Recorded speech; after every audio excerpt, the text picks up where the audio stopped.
Consider Senate Bill 15. Thank you, Mr. President and members. Senate Bill 15 is a bill that will allow us to positively impact the housing affordability issue in the state of Texas. One of the most significant costs in construction of new residential housing stock is the price of land. That may actually add up to a quarter of the sale price of any single family home. Land is obviously a finite resource. Some cities in Texas contribute to affordable housing stock to the lack of affordable housing stock by having higher than necessary minimum residential lot standards. These very large minimum lot standards inhibit development of certain types of housing in areas where they could be otherwise developed. We really can't wait to do anything about housing affordability anymore. This is the first of about 5 major bills that's coming through the process. This bill, Senate 15, Senator Middleton has a bill. We'll have Senator Hughes as well as Senator Flores and other bills coming through. And the crisis can be basically summarized in one statistic. The average age of a home buyer in Texas is now 54 years old. And that is simply a classification of home buyers that is not going to be able to be sustained nor help first-time home buyers make the major purchase of a home their priority. So Senate Bill 15 seeks to alleviate these problems in our state's fast-growing economies by prohibiting municipalities from requiring residential lots to be larger than 1,400 feet, for density regulations to require density less than 31.1 units an acre. These minimum lot standards were and do mirror the city of Houston's minimum lot sizes, and SB15 includes provisions of the bill not to be construed to affect requirements related to revision or sewer water service, or that there would be no effect on deed restrictions imposed by HOA or private agreements. We do have some incentives for small lots for 4,000 square feet or smaller. This would keep unnecessary regulation from setbacks or types of building restrictions like height requirements, bulk requirements, inhibiting housing costs. So the key provision is Senate Bill 15 and only applies to private plots of land for 5 acres or larger that are currently not been mapped or platted, so this green space can be used in a more efficient manner. We're going to take a couple amendments at this point in time, one from Senator Parker on a bracket amendment to move it from 90,000 to 150,000 in population.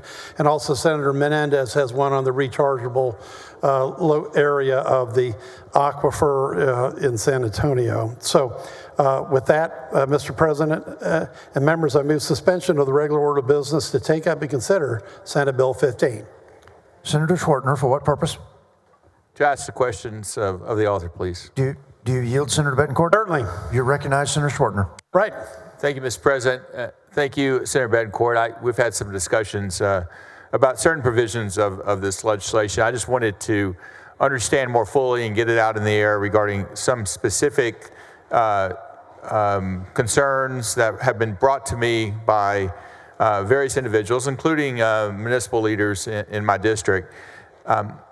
First, I guess and foremost, your bill attempts to address the issue of housing affordability by kind of raining down, I guess, on municipal rules that are disadvantaging the building of smaller homes, residential homes. Well, let's I have look the general premise. Yeah, let's look at it as a glass half full. What we're trying to do is take 5-acre lots that are greenfield and, should we say, more efficiently use those, because that's really where this bill starts. And these 5-acre lots, this only pertains to future development, right? Right, it only pertains to future development. And my understanding is the population with the amendment coming out would be 90,000 going up to 150,000. That is correct.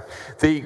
The idea is the diminished or the more denser lot size would hopefully improve overall affordability of housing in the grand scheme of things. Right, because in the future, when you look at average, for a starter home, the cost of land is 1/4 of that cost.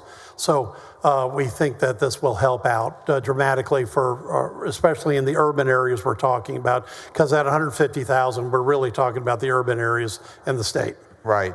You're not concerned that there has been concerns brought to me that it would just be more dense and more highly priced versus actually more affordable. Is that an argument you don't really subscribe to in any way? No, I think they've got the argument backwards, because without more supply and without a lower cost of land, there's no way to make things more affordable. So we're really recognizing the obvious here, that we're having to take the available green space land that we've got and try to use it more efficiently to lower cost. The problem, and Senator Schwartner, you know this, I mean, when you look around, especially your area, homes are probably closer to $700,000 for starter homes. And we really need to be looking at cost structures that are half of that. Thank you, Senator. The density that is proposed under this bill that would be allowed would be up to 31.1 units per acre. And according to my calculations, 1 acre is like 43,560 feet. That's true. Divided by 1,400 square feet per lot, that equals 31.1. So that's up to 31 units per acre, 31 homes per acre. Right. That's pretty dense, you would agree? Well, but actually when you look at density, when you look out here and look at the condo towers that we're seeing, those densities are far exceeded. We actually had debates on density back in Houston as far back as 25 years ago, where we were looking at dwelling unit densities of 24, 26 per acre. So it recognizes a fundamental fact that we only have so much green space left in the major urban areas. And so to be able to get, hopefully, condo and other prices where folks can afford them, we're going to have a higher density. Right. And that higher density comes with potentially some problems. Traffic and EMS services and public safety and parking all come to mind when you have 31 homes per acre or that type of density, proportional density. Has there been an impact study or any sort of discussion about traffic, parking, and EMS services? We had a lot of very positive discussion with the builders and the other major entities that were there. Remember, these are minimum standards, and the builders can combine those 1,400 lots as necessary. That's effectively, one possible outcome of many possible permutations. Right. The other concern I have was that there appears to be, at least on page 1, there is what I would call a carve out on line 46 through 49 of the bill, in which I'll read it. This subchapter does not apply to a 1 mile radius from the perimeter of a campus that includes a law enforcement training center in a county that has a population of 2.6 million or more, but less than 2.7, which would be Dallas County. And from my discussions, I believe that is around UNT Dallas, which has a large, I looked on the map, it has large areas of open space around it still. Right, that's a project that's on our project list right now. It's funded at $30 million in the current budget. And that's for the police training academy that Lieutenant Governor has been promoting.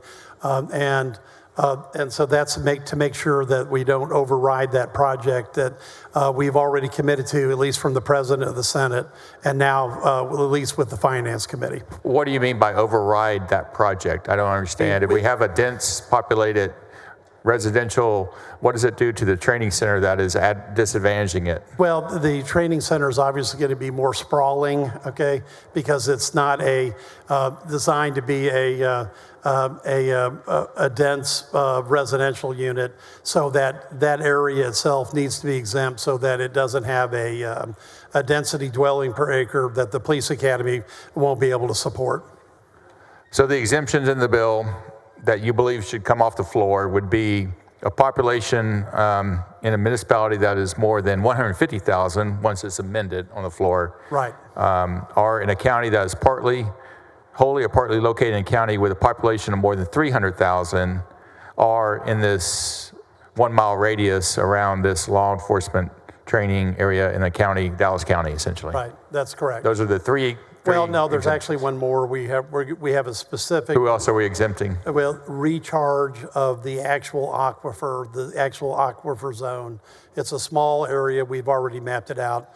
through the What aquifer? Lieutenant Governor. What's that? What aquifer are we Oh, exempting? it's the main San Antonio aquifer. Sorry, name escapes me. What is it? Yeah, Edwards Aquifer Recharge Zone. It's a small footprint in the San Antonio area that the water folks in both are the Senate and Lieutenant Governor's office, would agree that we don't have to have a high density footprint on that recharge zone.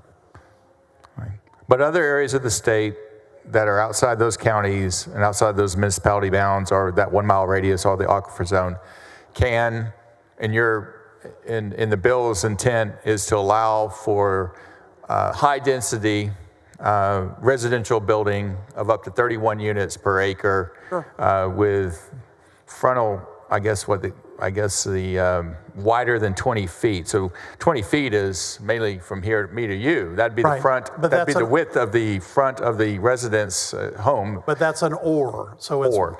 wider than. Wider And than it's 20 feet deeper or than- deeper than 60 Right. feet or And then- larger than 114 And then feet. again, the developers can combine those lots as needed. Would you say that's really essentially not allowing the municipalities to do any sort of zoning when it comes to residential in that case? I mean, it's such a small amount that they could actually put in place that it doesn't really affect any ability to kind of fashion the residential neighborhoods based upon zoning requirements, at least. No, because those already exist and those neighborhoods are being left untouched. Yes, these are new areas. These are new areas. That are you have to have- 5 acres or larger. Yeah, you right? have to have I'm 5 talking about acres. future developments. Yeah, right. You have to have 5 acres of greenfield, and these are all future. So no, there's not going to be any retrograde activity. Okay. All right. Sarah, I understand there's an affordability issue. I do have concerns that this maybe doesn't really hit the nail on the head when it comes to affordability, that we're just going to have really compactly urbanized, dense, but also highly appreciated and costly developments. But I might be wrong. I'm going to vote for this bill out of respect for the process.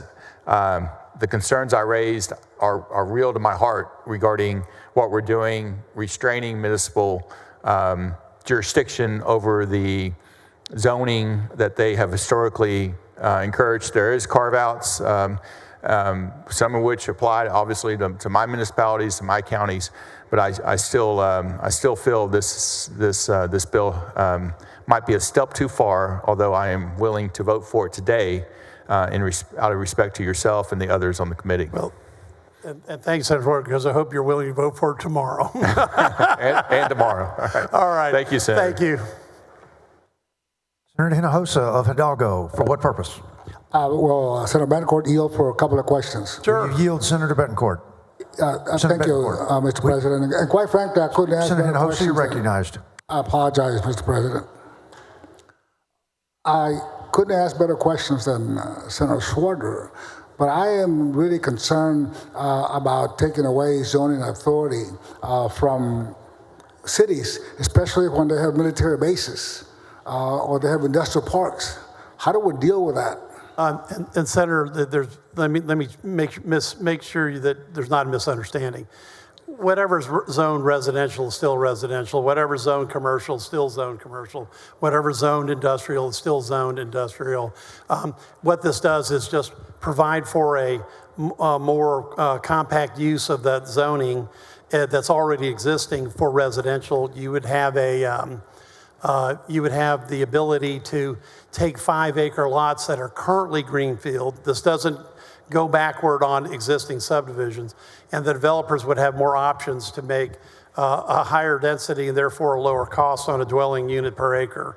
So fundamentally there's no change in in what's residential and what's commercial at this point. That's all left up to the local folks.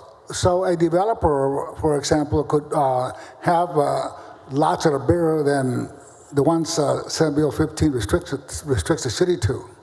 In other words, a developer could have larger lots that are restricted in your Senate Bill 15. If the developer is able to combine them, on an advantage. In fact, we talk about 4,000 square foot lots here to be able to look at those as a way to incentivize developers to use the smaller lot sizes, and so basically this is patterned on the methodology of trying to get minimum lot sizes down to where that you actually have housing affordability. But they wouldn't be required to do that.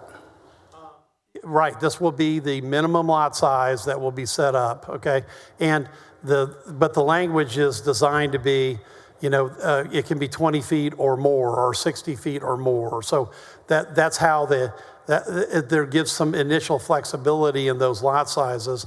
And then it's really up to the developers to be able to combine them if necessary for a project that they would have. Remember, these are 5-acre greenfield lots that exist right now. So if I am a developer and I own, let's say, 20 acres, I'm required to build lots. I mean, can I build lots bigger than the lots under Senate Bill 15? No, you would have those lots determined, and then you could combine them, as a private developer. But for example, you could, by this legislation, you could have 4 5-acre lots. Okay, if you wish to go through that process and then go through that subdivision. But again, the whole purpose is to generate more density, to get less land costs, so that we have a shot at people being able to buy a home, or buy a condominium, or buy something that they can afford, somewhere near close to the $335,000 cost that we've got for the average home in the state. Condominiums, down on the Rio Grande Valley, we have 1-acre lots are being sold. We have plenty of land north of McAllen. They have 5-acre lots. Will Senate Bill 15 restrict the sale of those type of lots? Okay, no, because, this is the subtlety. The government has the restriction, but the developer has the ability to amalgamate any of this together in a format that they can use and sell. So again, we're trying to say to government, this is the smaller lot sizes, but we're leaving it to the developer to combine it as they can to get the better density that we need, quite frankly, for the growth that the state is coming. And we're already here. So there's some subtlety here, but we're trying to get government to keep to the smallest number that they can and let the marketplace try to combine these as necessary to build the housing stock that we need. Well, I just think I do have a lot of concerns, many of the same expressed by Senator Schwartner, in that we're trying to pack 31 homes into 1 acre within the city limits of a city. It creates other challenges for the city in terms of police protection, in terms of ambulance service, in terms of providing the infrastructure. It's a real problem. Well, Senator, I've used the same comment I used, Senator Schwartner. We're going to make some changes because we've got such an affordable housing problem. When the average age of a first-time buyer is 54 years old, that means that they're looking at using their already accumulated wealth to buy a home. And you're going to see a series of these bills that will change what we've been doing. But again, this is a technique of keeping the lot sizes low, but letting the market combine them as necessary to provide the housing stock that we need. See, the Naval Air Station in my Senate district in Nueces County, they're very much concerned about the density that's right on the flight zone. If there was, God forbid, there were ever an accident and one of those planes crashes right into a very dense population in their danger zone. Those are issues that we need to address. You can look at a whole bunch of possible permutations. Yes, okay? But they're real. But of course, we saw the plane crash outside of Philadelphia. That's just, however, the only way to get housing affordability is to build our way out of the scarcity. That's it. Because it's what scarcity is driving this price. And Senator, even in your area, the housing costs have dramatically increased because of the cost of inflation. And we're going to have some other bills coming that will be looking at manufactured housing, because it's about half the cost of regular housing. We're going to be looking at any technique we can that can help affordability long term. And this is part of what we have to manage. We just don't have any choice to do nothing and use the existing lot sizes means that we're just going to be constantly going the other direction on housing affordability. So I think it recognizes the obvious, but again, it leaves it up to the developers. Remember, the developers right now own that 5-acre lot. And all we're saying is cities, you can carve it up, but you need to have a smaller lot size and then let the marketplace determine where to go from there. Let me point out that the price of homes is increasing, but it's not just because of the size of lots. Oh, I agree. You have inflation, the cost of materials going up. In addition to that, you have private equity coming in, buying 30% of the homes down in McAllen, and then increasing the prices for them. So there's a lot of factors involved other than just the size of lots. Right, and we're going to have about 6 major bills come through, and we're going to do our best to look at this. The first obvious place you look for is land cost. And then, but you're right, it's a very complex problem. But I tell you, when we just saw the latest results of how old the average buyer is, we're going to try to fire every 6 gun that we've got at this problem, but we're going to do it in a with one bullet at a time, so everybody can debate it like we've done here today. Well, I know back in my Senate district, there are very much serious concerns about this bill. And I know you're trying to do the right thing, but I think there has a lot of unforeseen consequences that will cause more problems than try to solve. Well, I'm pretty sure it's going to help with one problem that we need to, and the other side is growth, and then we're going to have to help everybody manage that, no matter what we do, because growth is inevitable unless we're going to go into an economic tailspin, and of course nobody wants that. Anyway, but we'll be monitoring this, we'll be reporting it, we'll be giving you all the data that I've got on this as this bill actually gets implemented. And high interest rates. Yeah. Thank you, Senator Bender, for answering my questions. Senator Hinojosa. Senator Perry, for what purpose? Questions for the author? You yield, Senator Betancourt. Yes. You recognize Senator Perry. Not to rehash some of the conversation, just is from a very slow, simple-minded individual. Oh, yeah. The average home in my area for a single resident home, the lot size a 1/4 of an acre, that gets you about a 1,600, 2,000 square foot home. Give me the profile of what a 31 volume on a full acre looks like in your thoughts, in your vision. What is, and I'm not suggesting it's a bad thing, but I can't get my head around, and to your conversation, for $335,000 in my area, you can get a 2,000 square foot home, right. Brand new, 2 cars, decent backyard for the kids to play in. So I understand urban is different than that, but give me, from your vision, what one of 31 homes would be in your mind on a whole acre. Well, as a priority bill, Lieutenant Governor, yes. Here's what we're trying to do. You take that $1,400 square foot, and in an urban area, you can easily be looking at $100 a foot, okay? So if you can hold your land cost to $100. I get the theory. I just can't get my head around how you squeeze 31 homes into an acre. So is this probably on average a 600 square foot home, 700? Well, let me go through that, because this is actually the minimum lot size that the city of Houston has used for 100 years, okay? So if you have that type of lot size, if the developer chooses to use that, okay, then you could either combine those 1,400s to a 2,800 or a 4,200, et cetera, because remember, these are greenfield existing 5-acre lots or more, okay?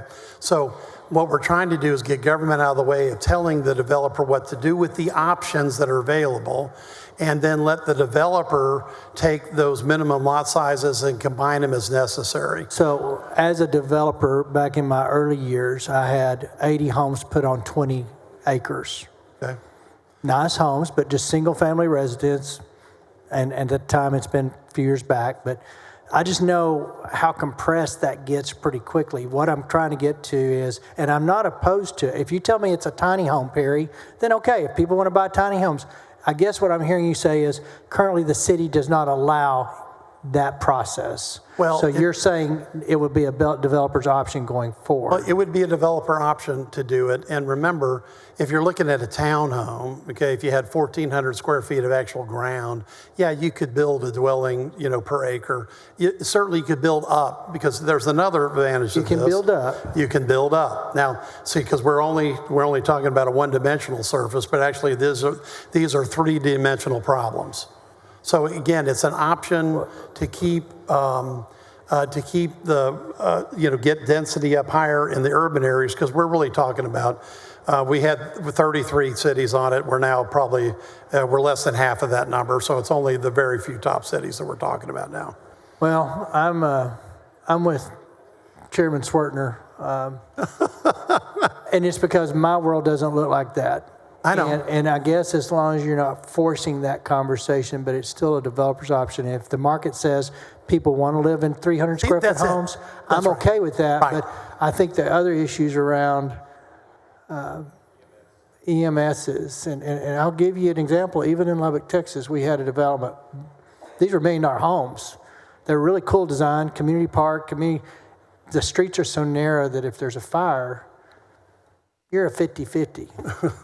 So I hope we're better than 50-50 if there's a fire. I do think that, to Senator Hinosa's point, it's interesting. A lot of the generation coming up don't want to be homeowners. So there is that element that they don't want the responsibility. They like the idea that they can rent today and be gone tomorrow and no responsibility for the property as they leave. So there's that element going. The cost of materials, the cost of property has been unaffordable. I get that. But as long as you're not changing my world or around the state's world, that you're going to force this conversation into being, because I promise you, nobody's going to live in those homes in my area. No, and Senator Perry, but that's the beauty of this, because you have the 5-acre lots that exist, and then you let the private sector decide how to actually allocate it. And you're right, there's going to be a big difference between what a successful development is in Lubbock versus one which is... And you're not changing Lubbock. Am I hearing you correctly? Right, You're not changing that's right. Lubbock. And so I'm just, and by the way, since I visited you, I know there's actually no traffic on the freeways. I would tell you this way. I've talked to my wife a lot. Why don't we just downsize to a tiny home out in the middle of the field? She's not there yet, so just leave it alone. And one high-density high-rise is not going to change the lack of traffic on your highway. I don't know how that works. You've threw out the vision when it works and get 31 homes on an acre that people don't hear everything that's going on next door. Sure. And just call them an apartment then and put them together. But I will go forward and see where this lands at the end of the day. Thank you. And you'll make sure they have water. That's right. Member Senator Betancourt moves suspension of the regular order of business. Senate Bill 1-5. There is objection. Secretary will call the roll. Alvarado, Betancourt, Birdwell, Blanco. Being 27 ayes and 4 nays, the rule is suspended. Chair lays that on second reading, Senate Bill 15. Secretary will read the caption. Senate Bill 15, relating to size and density requirements for residential lots in certain municipalities. Members, there is an amendment. Secretary will read the amendment. For Amendment Number 1 by Parker. Senator Parker on the amendment. Thank you, Mr. President. Members, this amendment simply adjusts this subchapter applicability to municipalities with a population of more than 150,000. I believe it's acceptable to the author, and I move adoption. Senator Betancourt on the amendment. Amendment is acceptable to the author. Members, Senator Parker has moved adoption of floor amendment number 1 is acceptable to the author. Is there objection? Hearing and seeing none, floor amendment number 1 is adopted. Members, there is an amendment. Secretary will read the amendment. For Amendment Number 2 by Menendez. Senator Menendez on the amendment. Thank you very much, Mr. President. Thank you, Senator Betancourt. This amendment simply states that the municipality can do things over the aquifer recharge zone. And in Bexar County, the recharge zone is very important to us, as that's where the water permeates into the aquifer, and we do take great care to protect it, and so I appreciate Senator Betancourt working with us on that. Thank you very much. I think it's acceptable to the author. Senator Betancourt on the amendment. The amendment is acceptable to the author. Move adoption. Senator Schwartner, for what purpose? Ask questions of the author of the amendment. Please. Do you yield, Senator Menendez? Absolutely, 100%. Go Senator right ahead. Menendez, do you yield? Yes, I do. Senator Schwartner, you're recognized. Thank you, Mr. President. Senator, I understand why you're trying to get exemptions. Just so I understand fully, the municipality may adopt or enforce an ordinance, rule, or other measure that applies to land located in an aquifer recharge zone and relates to the protection of an aquifer. Would this be applicable to the entire county of Bexar County or No, not San at all. Antonio? No. So the aquifer recharge zone is a very specific area. Chairman Perry can tell us where in Bexar County, and most of it's the northern part of the county, in that area where this bill affects us is the permeable. We currently have an ordinance that says newly developed properties have to be below the 70% of impermeable cover. Because it is where aquifers are recharged. The other thing we do is we don't allow for oil change. You can't do an oil change or gas stations right over the aquifer recharge, and So you all only allow for 30% impervious cover currently in these recharge zones? in the recharge zone. We do not allow for 30% impervious cover. I mean, You said, well, 70% permeable. Well, they have to be below 30% yeah. So 30% is impermeable. acceptable. Yes. Yeah, so you could concrete 30% of a. Correct. Of That a is one, correct. yeah. Yes. So, okay. So you're concerned about just highly compact, dense dwellings stacked on top of one another and what they might do from an aquifer standpoint. Well, the concrete covering over where the water, permeates into the aquifer is the biggest concern for us. Concrete, asphalt, anything that stops the water from going into the recharge zone. Okay. So right now in that area is, again, you have to have a 70% permeability, or 30. You're only allowed to build on 30% of that land that you own, for instance. Correct. And this is a restriction that's been done in conjunction with the business community and the San Antonio community. A lot of this is some of the most popular parts of our county, Stone Oak, Sonterra, all of this northern section where the Edwards Aquifer. We saw that there was so much development. We had to do this in order to maintain permeability. Those are nice neighborhoods, I think. Very nice neighborhoods. Yeah, I've been around those a little bit. So, yeah, I'd like to see a map of it. I was an aside, but I appreciate your amendment and what you're trying to do to protect those regions and the aquifer. So I'm not fighting it. I just wanted to get clarification. Thank I understand you, completely, and they also have apartment complexes as well, but we have to just be careful, make sure we don't cover it over the whole recharge. And so, thank you for your questions, and move adoption. Senator Betancourt, is the amendment acceptable? The amendment is acceptable to the author, and I actually may have an answer for Senator Schwartner. Yes, Senator, I have the maps here on my phone. I'll text them to you. All right? Members, Senator Menendez moves adoption of floor amendment number 1 is acceptable to the author. Is there objection? Hearing and seeing none, floor amendment number 2 is adopted. Senator Betancourt, you're recognized for a motion. Mr. President, I move passage of Senate Bill 15 to engrossment. Member Senator Betancourt moves passage to engrossment. There is objection. Secretary will call the roll. Alvarado, Betancourt, Birdwell, Blanco. There being 28 ayes and 3 nays, the bill is passed to engrossment. Senator Betancourt, you're recognized for a motion to suspend the constitutional 3-day rule. So moved, Mr. President. Member Senator Betancourt moves suspension of the 3-day rule. Secretary will call the roll. Alvarado, Betancourt, Birdwell, Being Blanco. 28 ayes and 3 nays, the rule is suspended. Chair lays out on third reading and final passage Senate Bill 15. Secretary will read the caption. Senate Bill 15 relating to size and density requirements for residential lots in certain municipalities. Senator Betancourt, you're recognized for a motion. Thank you, Mr. President. I move final passage of Senate Bill 15. Member Senator Betancourt moves final passage Senate Bill 15. Secretary will call the roll. Alvarado, Betancourt, Being Birdwell. 28 ayes and 3 nays, the bill is finally passed. Congratulations, Senator Betancourt. Thank you, Mr. President and members. We'll have more from housing affordability in the next few weeks.